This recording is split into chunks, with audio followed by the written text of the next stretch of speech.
भारत में कैद रहने वाले फ्रांसीसी मुसन्निफ और फिल्म डायरेक्टर विलियंटन हेनो ने अपनी याददाश्तों पर मबनी किताब शाया करके भारतीय बर्बरियत और इंसानी हकूक़ की संगीन खिलाफ वर्जियों को दुनिया के सामने बेनकाब कर दिया है।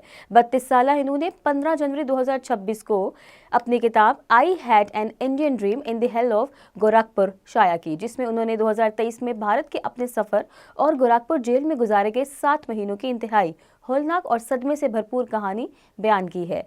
विलियंटन हेनो भारत इसलिए गए थे कि वो दलित खवातीन के खिलाफ होने वाले मुज़ालिम पर एक दस्तावेजी फिल्म बना सकें। उन्होंने बिहार और झारखंड के सफ़र के बाद उत्तर प्रदेश में एक दलित हकूक़ के एहतजाज में हिस्सा लिया, जो ज़मीन के हकूक़ के लिए किसान खवातीन की क़यादत में मुनक़िद हुआ। इसी दौरान एक मुकर्रर ने बैनुल अक़वामी मुबस्सिरीन की मौजूदगी का जिक्र किया और हेनो का नाम लिया, जिसके बाद मुकामी इंटेलिजेंस एहलकारों ने उन्हें घेर लिया।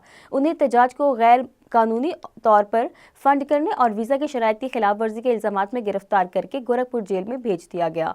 जेल में उन्हें एक ऐसी कोठरी में रखा गया जो ज़हनी तौर पर गैर मुस्तहकम कैदियों के लिए मखसूस थी। वैलेंटाइन हेनो ने लिखा कि वो 300 दीगर कैदियों के साथ एक बैरक में थे, जहां ना सोने की जगह थी, ना करवट लेने की गुंजाइश, और कई कैदी बेबसी की हालत में मरते देखे गए। किताब में वाज़ेह किया गया है कि भारत में जेल के अंदर भी जात पात और मजहब की बुनियाद पर तकसीम मौजूद थी। मुसलमानों को एक अलग बैरक में रखा गया। आला जात के कैदी मरकजी हिस्सों में रहते, जबकि निचली जात के अफराद बैतुल खला के करीब अंधेरे में हिस्सों में रहने पर मजबूर थे। अक्सर कैदी ये तक नहीं जानते थे कि वह कब तक जेल में रहेंगे, क्योंकि इनकी समाअत या अदालत में पेशी की कोई तारीख मुकर्रर नहीं थी। ये पहला वाकया नहीं है। भारत में गैर मुल्की सहाफ़ी और मुहक्किकीन भी इसी तरह के हालात का सामना करते आए हैं। मिसाल के तौर पर फ्रांसीसी सहाफ़ी वेनिसा दोगनाक को मनफी रिपोर्टिंग के इल्ज़ाम में मुल्क छोड़ने पर मजबूर किया गया। अमरीकी सहाफ़ी अंदक सिंह को दिल्ली एयरपोर्ट पर दाखिले से रोककर फौरी वापसी भेज दिया गया।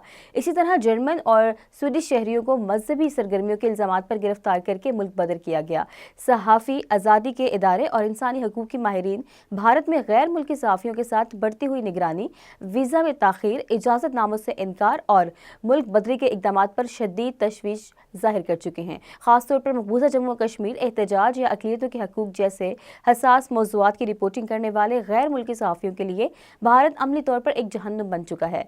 वैलेंटाइन हेनो की किताब दुनिया को एक वाज़ेह पैगाम देती है कि भारत इंसानी हकूक़ के खिलाफ वर्जियों को छुपाने के लिए आज़ाद तहकीक और रिपोर्टिंग को महदूद कर रहा है, और आज़ाद सहाफ़ी और मुहक्किकीन के लिए भारत न सिर्फ एक चैलेंज है बल्कि ख़तरे की जगह बन चुका है।